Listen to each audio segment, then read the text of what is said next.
Y ahora sale el sol con todo. Bueno, el tema que nos compete en esta oportunidad es la estabilidad de taludes, o lo que llamamos estabilidad global. Hacia el norte derecho, con Y un lo viento vamos a del este y analizar un como cielo es increíble. costumbre con un caso real. Nos ubicamos en la ciudad de Ramallo, A los más que se podrá precisamente acompañaron a en Ricardo la Recha. parte de la costa. Acá tenemos este esquema. Tenemos una vivienda proyectada en la cresta de la barranca, que está en esa parte. Acá tenemos un render de la vivienda. Y se nos pide hacer un análisis de la estabilidad de talud, o de la estabilidad global. Eh, Ahí tenemos la cresta de la barranca. Esto es una planta. Lo primero que hacemos que es, bueno, hacemos una serie de perforaciones. Con 2 perforaciones quizá hubiera alcanzado, pero se han hecho 4 perforaciones, como para tener algunos datos más.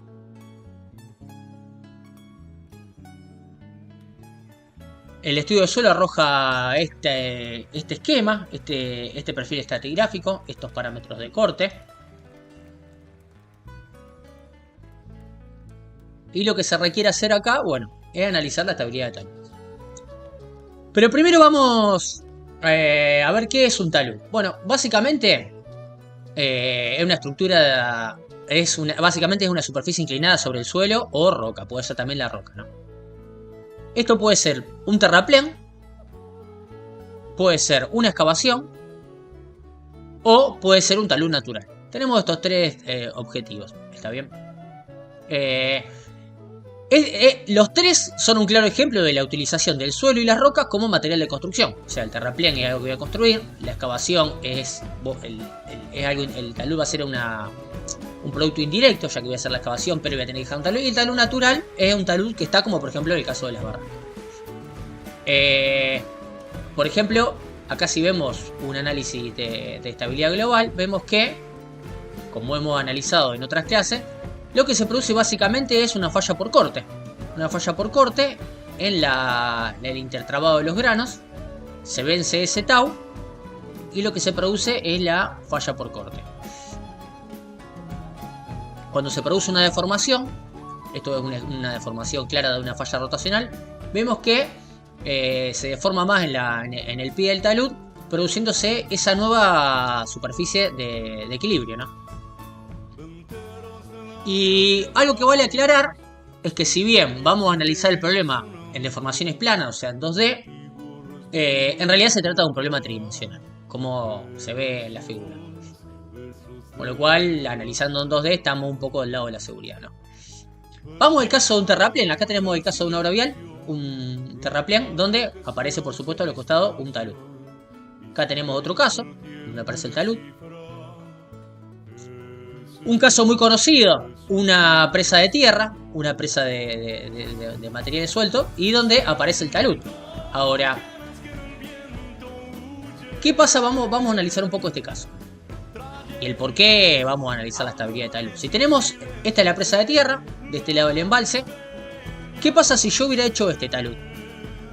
Bueno, en realidad eso va a pasar dos cosas. O sea, va a ser más estable, sin duda, va a ser más estable. Pero también, a su vez, también va a ser más caro. Entonces, esto nos trae la primera cuestión, que es encontrar una solución técnico-económica factible. ¿Está bien? Vamos acá a un perfil tipo de una obra básica, por ejemplo, de una obra vial. Acá, por ejemplo, bueno, vemos un esquema donde nos dice cuáles son los taludes definidos para cada tipo de suelo. Ahora, fíjense que cuando yo estoy en una altura menor a 5 metros, me da ya unos taludes predefinidos. Esos taludes predefinidos, ¿qué me dice eso? Bueno, que son taludes que se da por sentado, que se ha analizado, que son estables. Ahora, fíjense que ya cuando me dice entre 5 y 10 metros, o más de 10 metros, fíjense que me dice que se requiere analizar la estabilidad global. Y como vemos en la figura de la obra básica, sí, obviamente, si yo el talud luego más tendido, como el que se ve a la derecha, va a ser más estable, lógicamente. Ahora también va a ser más caro. Imagínense eso por 200 kilómetros a lo mejor de un tramo. La cantidad de dinero que hay con esto. Pero en nuestro caso, por ejemplo, que tenemos esta barranca. ¿Estamos en el caso de un terraplén? No estamos en un caso de un terraplén, así que vamos a seguir analizando. Vamos a ver ahora el caso de las excavaciones. Fíjense ahí en una excavación. Fíjense que ahí aparecen dos taludos. Uno está vertical y el otro sí tiene una pendiente. Acá, por ejemplo, vemos también una obra donde se ha excavado, al final se ve un muro de hormigón, pero fíjense cómo en esa situación de equilibrio se encuentra un talud en esta excavación. Acá vamos a ver en este caso de una excavación de una zanja, donde se está haciendo un colector ahí abajo, pero fíjense que eso está entre dos taludes, también está entre dos taludes. Y fíjense en este caso que se trata de una foto de una obra minera, de una minería a cielo abierto. Vamos a observar lo que es muy común, es la excavación en esta serie de escalones. Estos escalones se llaman bermas. Estas bermas son un caso muy bueno para mejorar la estabilidad del suelo. Está bien, que también a su vez nos permite, por supuesto, generar caminos a medida que vamos haciendo la excavación, pero las bermas mejoran, ya lo vamos a ver un poco más adelante, mejoran significativamente la estabilidad del talud. Ahora, lo mismo, fíjense, yo tengo esa excavación, ahora si yo hago un talud más tendido, por supuesto que va a ser más estable, pero también va a ser más caro porque va a tener un gran volumen de excavación, sin mencionar la cuestión ambiental, o sea, el gran uso del terreno o el uso desmedido del terreno que voy a hacer. Entonces también voy a tener que buscar una solución técnico-económica factible, ¿no? Acá vamos a ver este caso de un edificio, la foto la saqué de internet, de un edificio que en Shanghái, que es muy curiosa la foto porque el edificio está perfectamente acostado. ¿Y cómo fue esto? Bueno, este edificio estaba emplazado, tenía una serie de pilotes, se hizo una excavación al costado, se amontonó la tierra del otro lado del edificio, o sea que ya se produjo un exceso de carga. A su vez se dio una temporada de lluvia, donde la tierra se humedeció, empezó a pesar más, se humedeció también el talud. ¿Y qué se produjo? Bueno, se produjo una falla por corte, o sea, por una estabilidad, produjo la falla por estabilidad global. Como para que lo tengamos en cuenta. Ahora, ¿nosotros estamos en el caso de una excavación? No, tampoco, así que vamos a seguir investigando. Vamos al tercer tipo de talud que teníamos, que era los taludes naturales. Bueno, acá por ejemplo tenemos un talud natural, donde se ha producido un desmoronamiento. Ese desmoronamiento llevó a otra situación de equilibrio. Acá vemos un caso en Puerto Gaboto, por ejemplo, donde el talud también se ha desprendido. Estamos hablando todo de taludes naturales. Un caso cercano, acá en el barquito de papel, en la zona de Puerto Norte, donde vemos el gran talud que el río nos deja.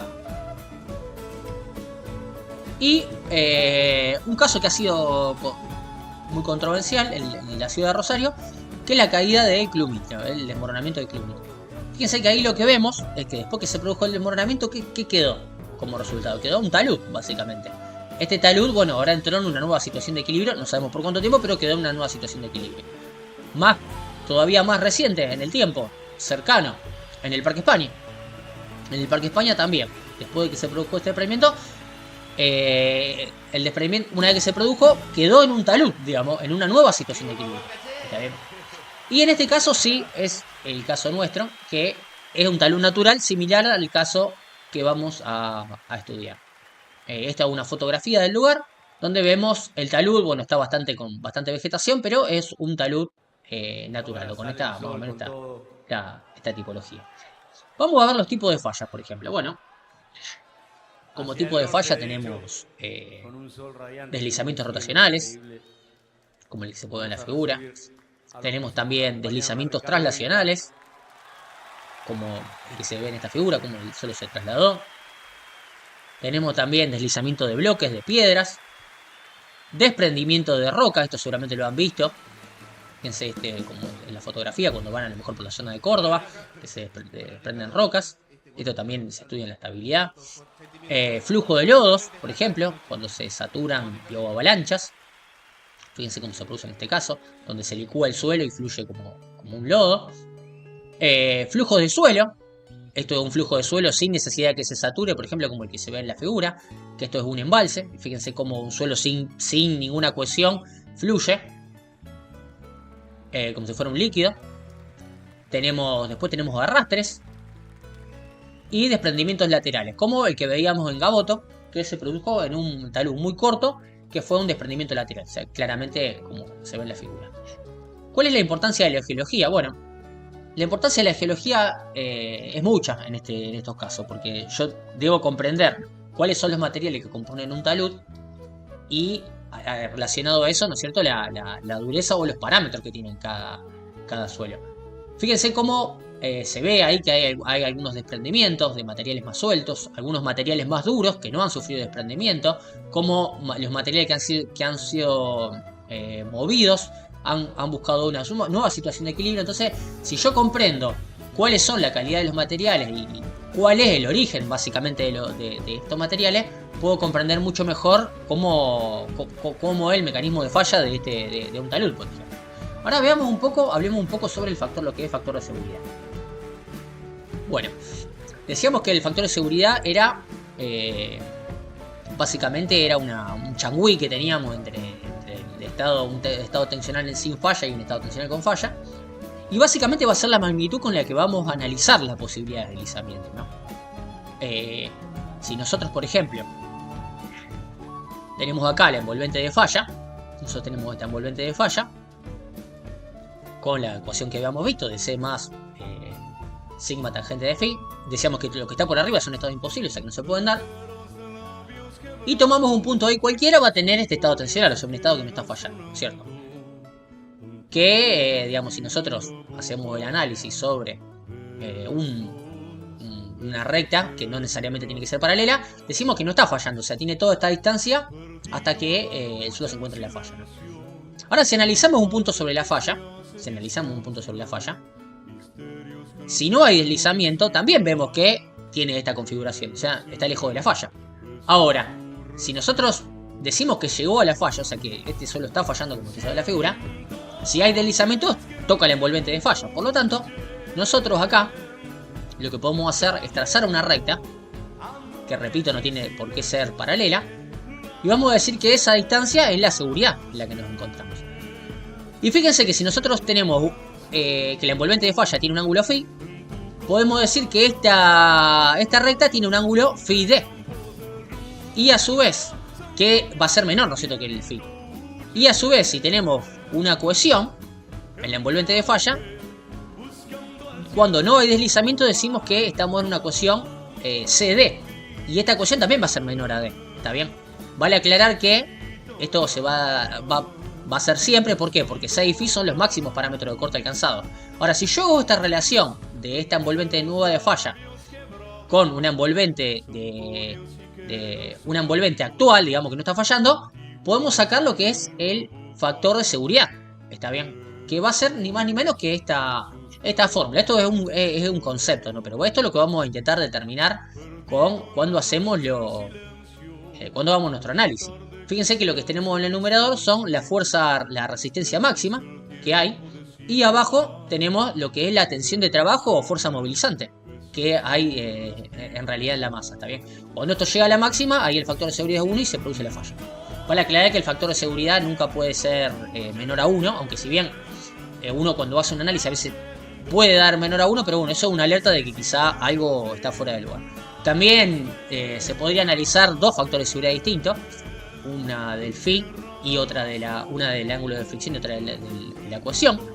Esto es porque en realidad la cohesión es en realidad de los dos parámetros en el que más incertidumbre tenemos, ya que desconocemos bien el mecanismo de la cohesión. Recordemos cómo era la cohesión, que era un enlace electrostático entre las partículas, por lo tanto no la conocemos bien. En cambio el ángulo de fricción sí es algo que podemos medir muy bien. Por lo tanto a veces uno recurre en este tipo de análisis a castigar un poco más la cohesión, ¿no es cierto? Digamos, una de dos: o tengo distintos factores de seguridad, o calculo con el mismo factor de seguridad, pero castigo un poco la cohesión. ¿Está bien? Ahora vamos a analizar la estabilidad de nuestro talud a través del factor de seguridad, que es lo que nos compete, ¿no? Pero la pregunta sería, ¿qué valor debería tener ese factor para que esté bien? Decíamos que uno ya está fallando, o sea, ¿cómo es? Bueno, hay varios aspectos que tener en cuenta. Bueno, uno es los riesgos de vidas humanas y o materiales. Por otro lado, también vamos a tener las condiciones erosivas, o sea, lo que se debe al intemperismo. O sea, si eso se va o no mantener en el tiempo, si está revestido o no. Y por otro lado, también tenemos el tipo de carga. O sea, va a tener si es peso propio, si es sigmo, si son cargas móviles, etc. Ahora vamos a ver, esto es muy general, así que esto hay que tenerlo para que lo tomemos con pinza. Pero vamos a ver, por ejemplo, algunos valores, ¿no? Taludes en condiciones estables y sin carga externa significativa. Factor de seguridad mínimo 1,3, 1,5. El rango es adecuado para taludes en condiciones naturales, sin cargas adicionales o riesgos sísmicos importantes. Taludes con cargas superficiales, moderadas o con mayor importancia estructural. Bueno, este factor va a estar entre 1,5 y 1,7. Se aplica en situaciones donde hay edificaciones, carreteras u otras infraestructuras cercanas, o cuando el talud protege áreas críticas. Está bien, ahí fíjense que es un poco mayor. Después tenemos taludes en áreas sísmicas o en condiciones hidrológicas adversas. Este factor de seguridad mínimo va a estar entre 1,7 y 1,2. El rango preferible en áreas de alta actividad sísmica, precedencia de agua o condiciones de drenaje deficientes. Está bien. Y por último tenemos taludes con alta importancia o riesgo. Este factor de seguridad siempre va a tener que ser mayor a 2, o por lo general, ¿no? Después cuando es menos, bueno, veremos qué se hace. Y es en caso en que entre estructuras importantes, taludes muy altos, que puede ser el caso de la barranca, situaciones de alta probabilidad de falla catastrófica, o sea, cuando la falla me produce una cierta catástrofe, se recomienda un factor de seguridad más alto para maximizar la estabilidad, ¿no? O sea, que sería el típico caso de la barranca de Rosario, donde, no sé, en Puerto Norte, por ejemplo, si ustedes se fijan, si se produce la falla, se van produciría el derrumbe de varios edificios, de un parque, donde hay gente, donde hay una población, y igual, bueno, sería una catástrofe la falla de ese talud, ¿no? Por otro lado tenemos dos tipos de taludes. Por un lado tenemos el talud infinito. El talud infinito, básicamente, fíjense que es cuando el espesor del manto movilizante es relativamente chico con respecto a la altura del talud. Y por lo tanto decimos que es un talud infinito. En este tipo de fallas son generalmente del tipo CRI, ¿no es cierto? Y por otro lado tenemos el talud finito, cuando la altura del talud, la altura del material movilizante es parecida o está más cercana a la altura del talud. Y ahí lo que tenemos, por lo general, esto es una generalidad, tenemos fallas del tipo rotacional. Como por ejemplo ahí, lo que se puede ver en una estabilidad de talud, vemos diferentes tipos de fallas para una obra, por ejemplo. Esto es un caso real estudiado en la zona de Pueblo Está. Donde tenemos la primera, fíjense, una falla de frente de talud. La segunda es una falla de pie de talud. Y la última, que por ahí es un caso más típico de las arcillas, que es una falla de base de talud. Vamos a analizar un poco el talud infinito. Bueno, tenemos el talud infinito. La demostración, bueno, queda para que ustedes la vean en la teoría. El factor de seguridad se analiza de esta manera: es la cohesión dividido el gamma por la altura del estrato movilizante, por el coseno del cuadrado de beta, que es la inclinación del talud, por la tangente de beta. Todo esto más el cociente entre la tangente de phi y la tangente de beta. ¿Está bien? Y si el suelo granular, fíjense que todo el primer término la cocina es el 0, todo el primer término es 0, por lo tanto el factor de seguridad es la tangente de phi sobre la tangente de beta. Y si igualo a 1, ¿por qué me interesa esto? Porque puedo igualar a 1 y con esto puedo sacar la altura crítica de ese manto para esa inclinación del talud, y eso es parámetro de corte. Entonces esto me puede dar la altura crítica de un talud infinito sin infiltración. Ojo, sin infiltración. Ahora, ¿qué pasa si hay infiltración? Bueno, si hay infiltración, fíjense cómo vamos a ver el caso de... Vamos a analizar el caso de un talud sin cohesión, ¿no es cierto? Fíjense que, bueno, en realidad esto es para un talud con cohesión y con fricción.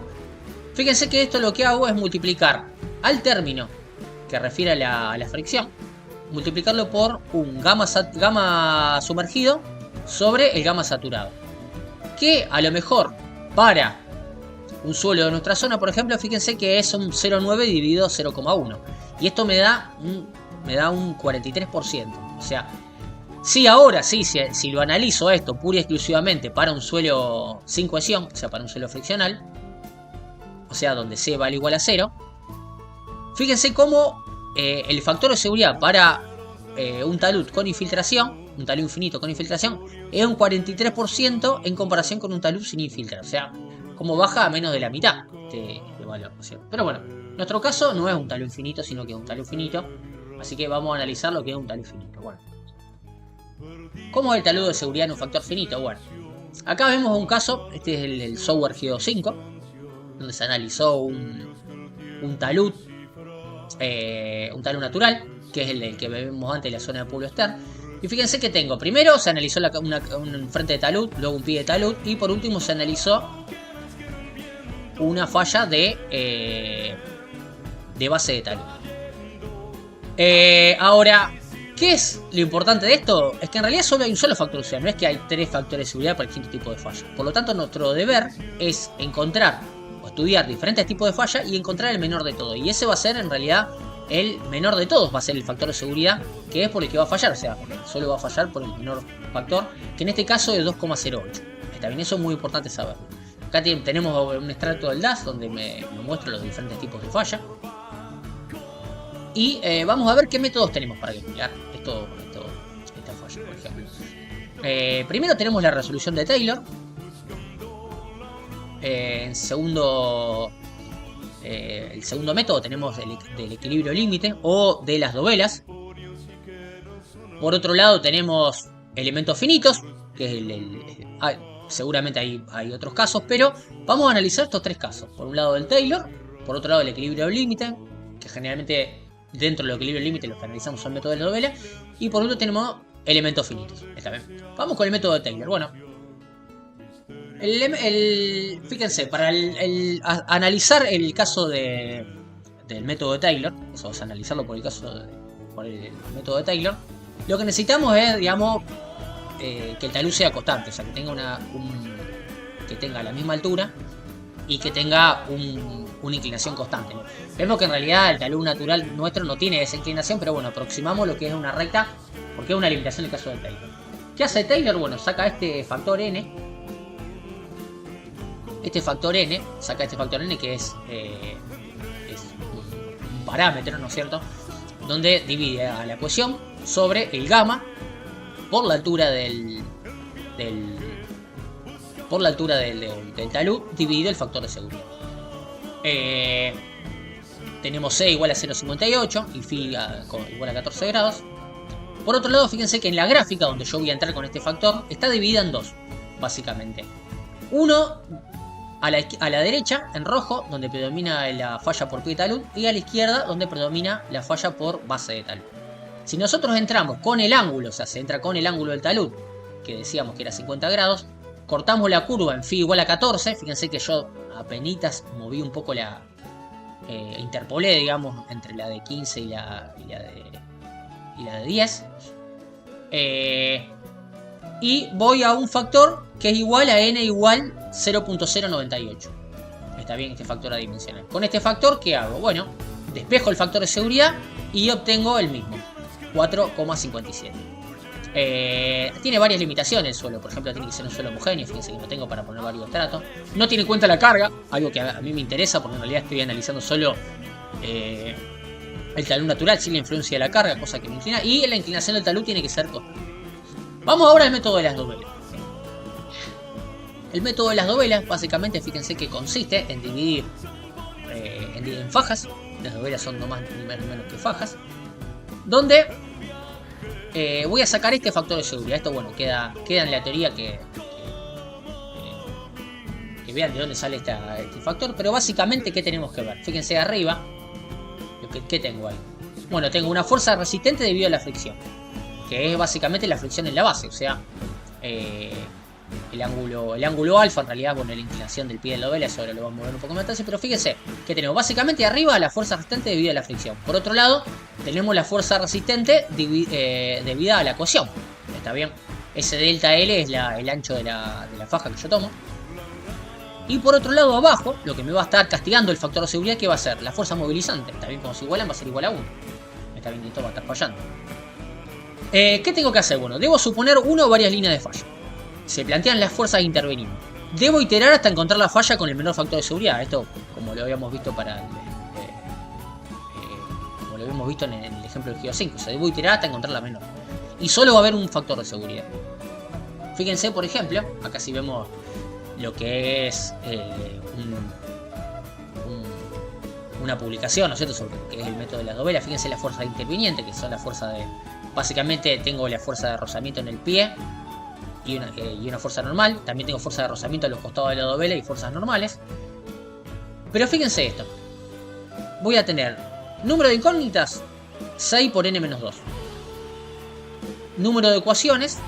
Voy a tener sumatoria de fuerza en X, sumatoria de fuerza en Z y sumatoria de momento igual 0 por dovela.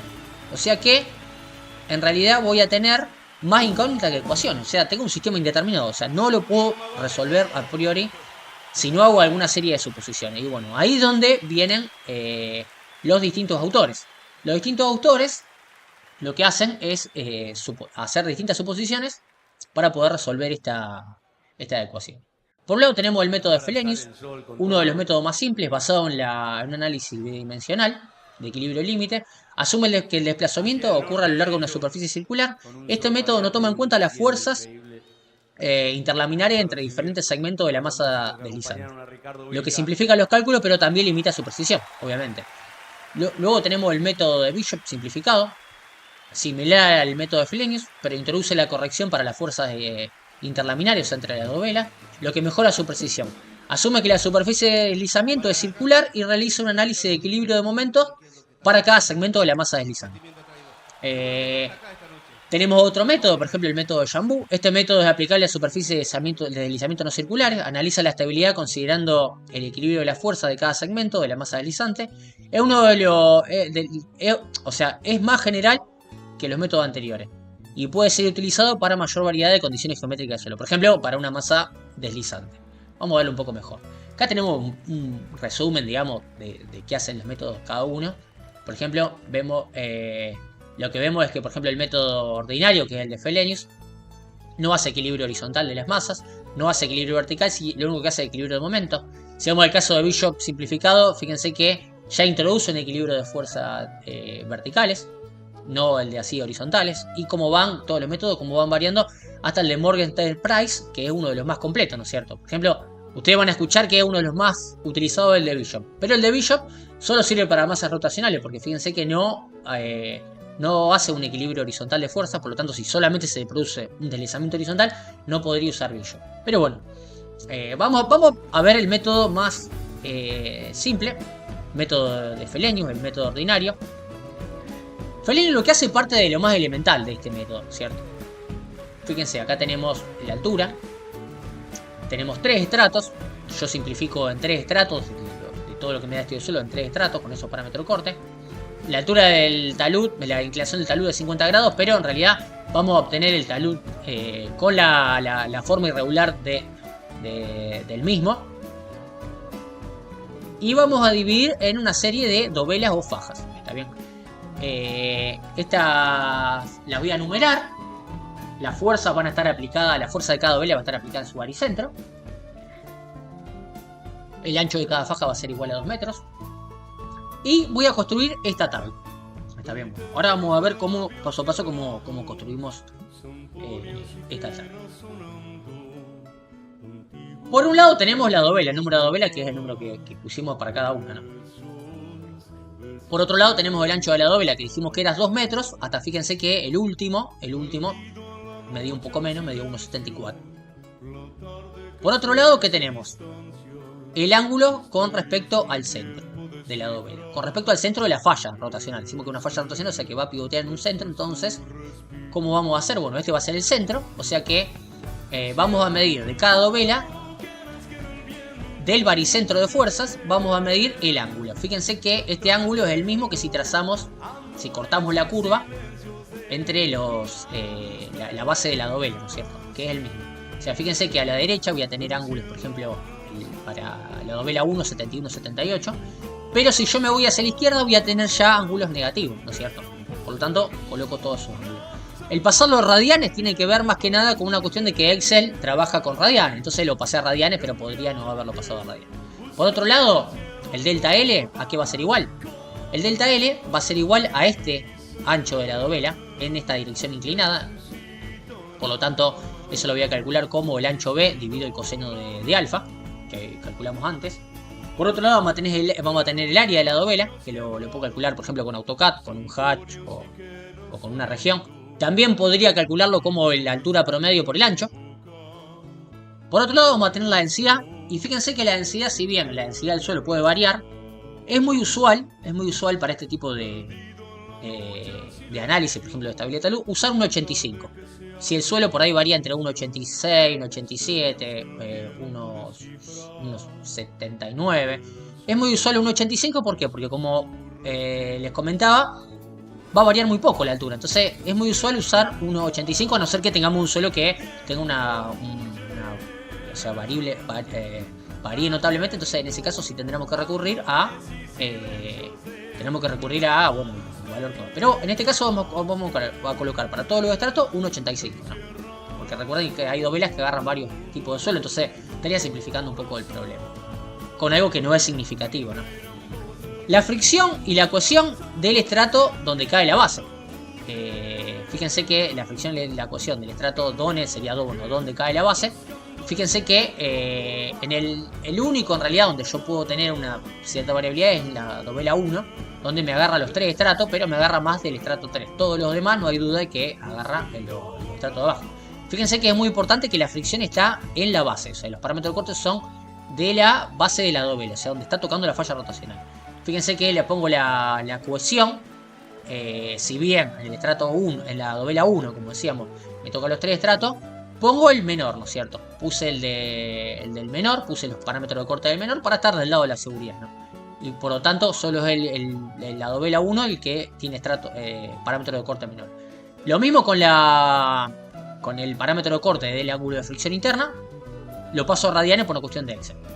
Por otro lado, fíjense que tenemos el delta W, que es igual, hace igual el área de la dovela por la densidad, ¿está bien?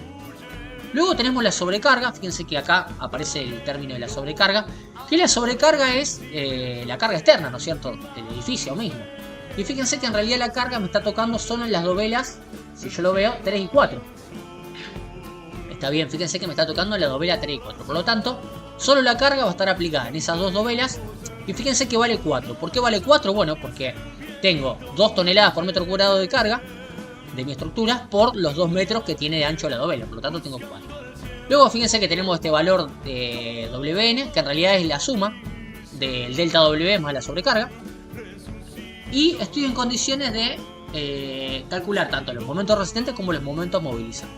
Fíjense, si vamos a lo que es el factor de seguridad del método de Felenio, el método ordinario, es este que está arriba, ¿cierto? ¿Qué es este que está arriba? Bueno, fíjense, lo que tengo que arriba básicamente son los momentos resistentes, que fíjense que es la sumatoria, o sea, por cada dovela de el C.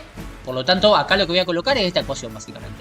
La ecuación por el delta L, que habíamos calculado, más el WN, que era el peso de la dovela más la sobrecarga, por el coseno de alfa, que era la inclinación recuerdan, del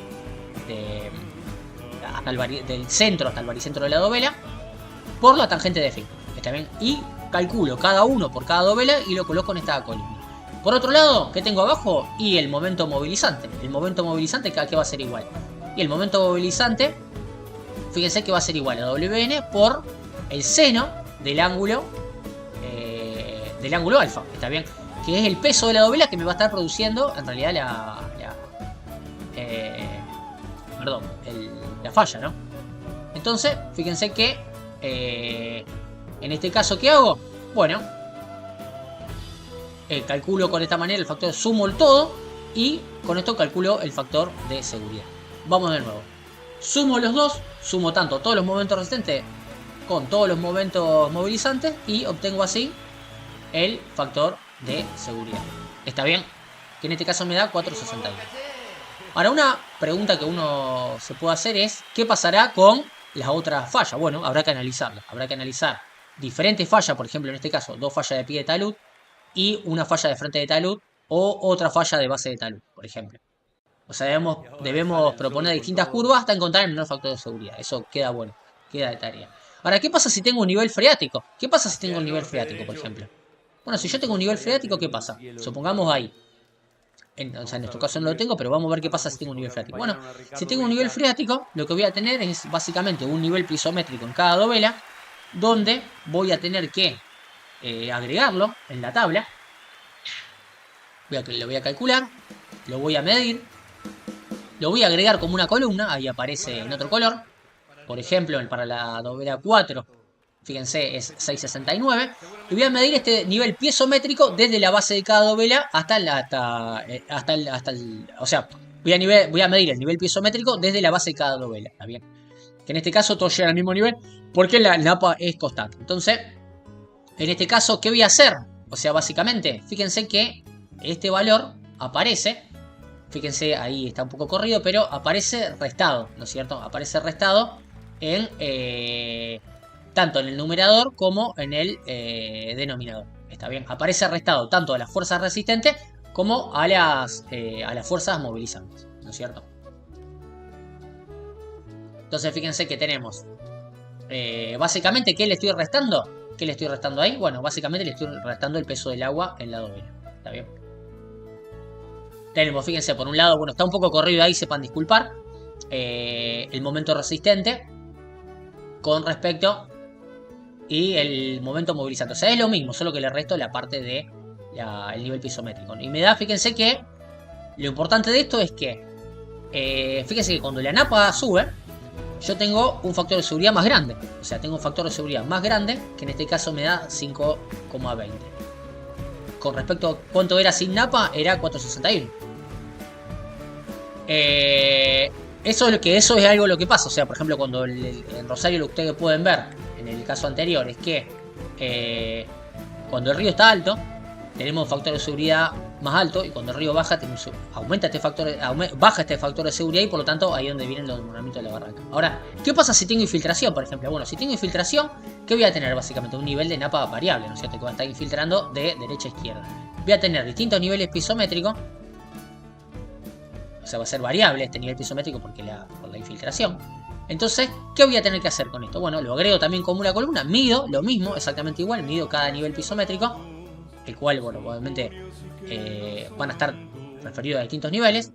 Pero fíjense que, a diferencia del otro, donde lo restaba tanto en el numerador como en el denominador, acá solo lo voy a restar en el numerador. Por lo tanto, ¿qué me va a producir esto? O sea, lo voy a restar solo, fíjense, en la fuerza resistente. Solo en la fuerza resistente. No lo voy a restar en la fuerza movilizante, como en el caso de la napa constante. Y fíjense que esto me va a dar como resultado que disminuya este factor de seguridad. Va a bajar. O sea, vamos a pasar al limpio. Si no tengo napa, tengo un cierto factor de seguridad. Si la napa estaría más alta a nivel constante, aumentaría ese factor de seguridad. Si habría infiltración, ese factor de seguridad bajaría.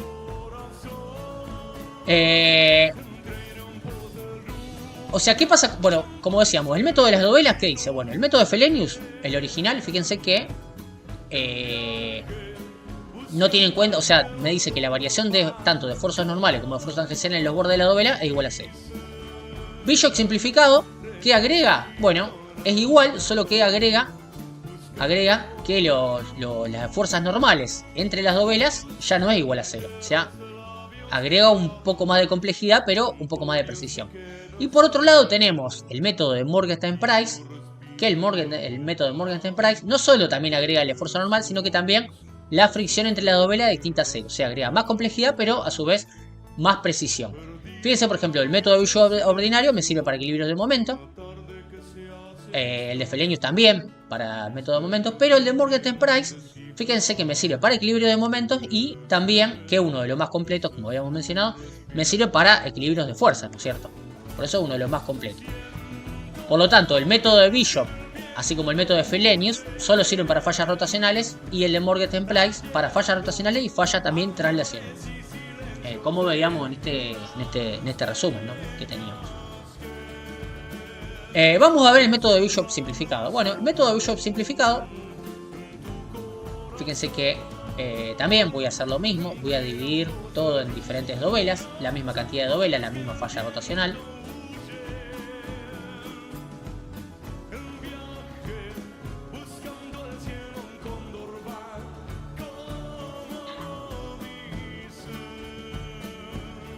La misma las cargas, la mismo ancho de dovela. Pero si vemos en este caso qué pasa con el método Visual simplificado, vemos que cambia un poco la fórmula. Ahora vamos a ver que acá aparece este M alfa. Y fíjense que este M alfa vale 1 más tangente de phi por tangente de alfa sobre el factor de seguridad. Todo esto por el coseno de alfa. Fíjense que acá aparece lo que se llama un factor de seguridad inicial, digamos. ¿Y cómo es esto? Si tengo que calcular un factor de seguridad y tengo que ingresar con un factor de seguridad. Bueno, por eso tengo que iterar. O sea, tengo que adoptar un factor de seguridad para llegar a un factor de seguridad final. ¿Está bien? Debo iterar. Entonces, cuando vemos la tabla, vemos que aparece en la tabla un factor de seguridad inicial que debo adoptar. Y aparece este M alfa. O sea, ¿qué hago? O sea, es todo prácticamente igual, solo que agrego este M alfa y agrego el factor de seguridad inicial. Fíjense que yo acá ingresé con un factor de seguridad 4 y llegué a un factor de seguridad 4,86. Deberían ser iguales, ¿no? Entonces, ¿qué hago? Bueno, itero. Por ejemplo, ahí puse 6 y ahora me dio menor, o sea que tengo que seguir iterando. Ahora puse 4,93 y me dio 4,92. Está bien, en la misma planilla itero hasta que me da el factor de seguridad igual y llego a lo que es el factor de seguridad. Lo mismo, fíjense que la parte de arriba son las fuerzas resistentes y la parte de abajo son las fuerzas movilizantes.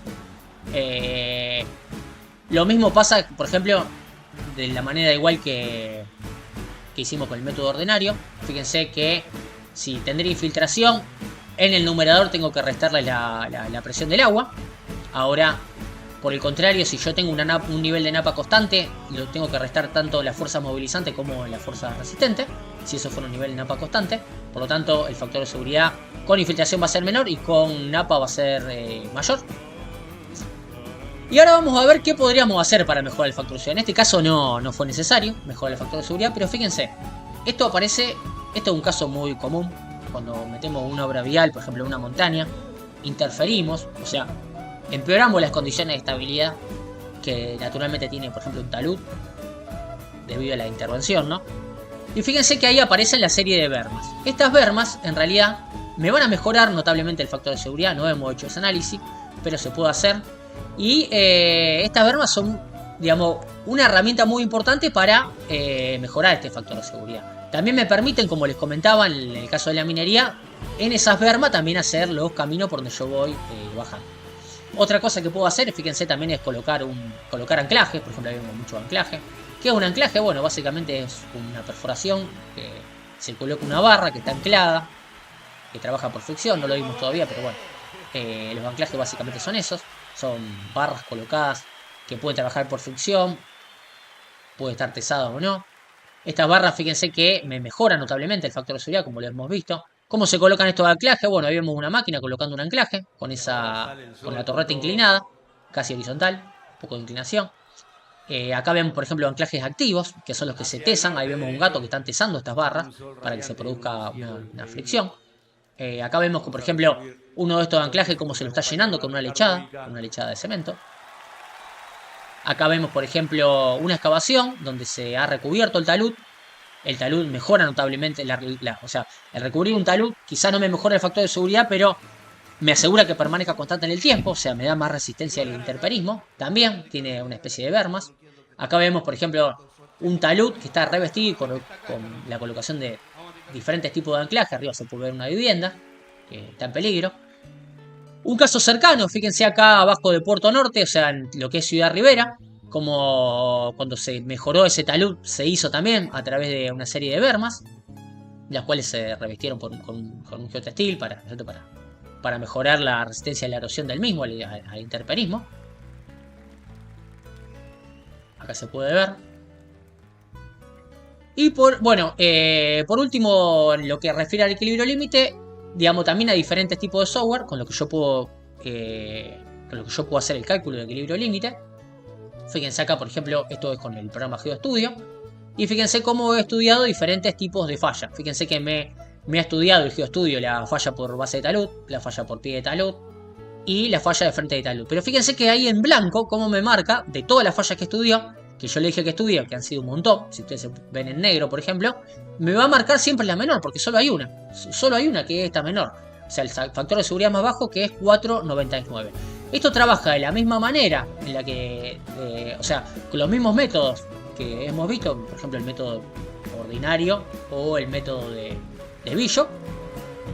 Pero fíjense que yo, en cambio, ya que lo estaba haciendo con un programa computacional, lo hice con el método de Morgenstern Sprite, que era el más completo. Por ejemplo, pero podría haberlo hecho con cualquiera. Fíjense que yo acá en el programa lo puedo elegir, ¿no es cierto? Para ver cuál método quiero, y podría también compararlos. No van a ser significativamente diferentes. ¿Por qué? Porque como es una falla rotacional, el de Bishop y el de Morgenstern Sprite nos van a dar resultados relativamente similares. Y por último, otro método como un tercer método para estudiarlo, lo puedo hacer con el método de elementos finitos. Esto es, por ejemplo, un modelado en Plaxi. El Plaxi lo que hace, me reduce los parámetros. En realidad lo que hace, me va reduciendo los parámetros de resistencia del suelo hasta producir la falla. Y este factor de seguridad viene relacionado con la inversa del factor con la que reduce estos parámetros de falla. Por ejemplo, que lo puedo ver acá. Acá me da un factor de seguridad de 4,68. Similar a los que me lo da los otros. Acá me está diciendo que aplica una reducción a los parámetros resistentes. Esto es un análisis safety, que le llamo el Plaxis. Tiene tres tipos de análisis. El safety es el que usamos para el factor de seguridad. Y fíjense que esto trabaja completamente diferente a los métodos de equilibrio límite, ya que acá solo me va a dar una sola falla. Y bueno, y eso fue todo. Así que queda, bueno, por analizar ustedes los casos reales correspondientes a lo que estemos estudiando.